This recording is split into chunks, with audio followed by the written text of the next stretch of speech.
In this video I want to show you how you can update your local instance of n8n, because this is crucial. n8n makes updates all the time. You already saw it. If we go back on overview, leave without saving, like come on, this is dangerous if you have something big, but for the sake of this it's completely fine. If you press on your name and settings, you see that this thing down here is red. This means that we can and eventually should make some updates. So the first thing that we do right now is we open up Node.js, so the command prompt basically, and we close it. And as soon as this is closed down, if you reload your page down here, it will no longer work, because like this works over Node. And if you go once again on the GitHub page, you see that they make updates all the time. For example, here's a small update 28 minutes ago, 2 weeks ago, last week, 2 days ago. So you see this is really active and we need to keep this up to date. You don't have to update it all the time, but it's really practical to update it from time to time because they ship really cool thing all the time.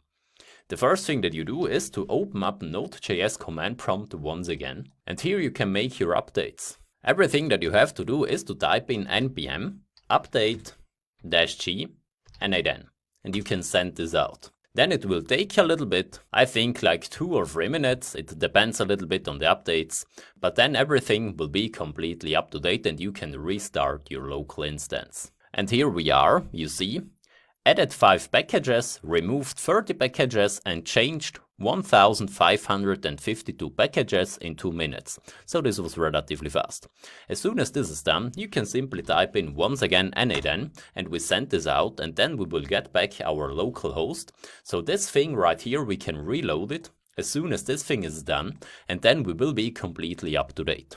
And it will take a minute once again. It's done, and now you can either simply copy and paste once again this URL, or you can simply reload this thing right here, and here we are once again, and now every single thing should be completely up to date. So this was really easy. This is how you can update your local Node instance. And it was really easy. Now you are up to date once again with n8n. And in the next video I want to show you how you can use the cloud instance from n8n. This is especially cool if you want to host your applications, and you can also start completely for free if you do this. You can start for free 2 weeks, and then you don't get automatically billed. This is really practical if you simply want to follow with this course over a lot of lectures. So see you in the next one. And you can also work locally for a lot of things. But locally does not work later in some lecture if we want to trigger, for example, WhatsApp or Telegram, or if we want to host our applications and sell them to other people.